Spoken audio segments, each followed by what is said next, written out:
తల్లిదండ్రుల ప్రేమ ఈ లోకమున్నంత వరకే, అన్నదమ్ముల ప్రేమ అనురాగమున్నంత వరకే, స్నేహితుల ప్రేమ ప్రియురాలి ప్రేమ, స్నేహితుల ప్రేమ ప్రియుని ప్రేమ నిధనమున్నంత వరకే, నిధనమున్నంత వరకే. మన జీవితం ఒక యాత్ర, మన గమ్యమే ఆ యేసు.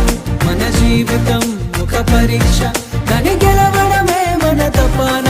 ఎవరికి ఎవరు ఈ లోకములో ఎంతవరకు మనకి బంధము, ఎవరి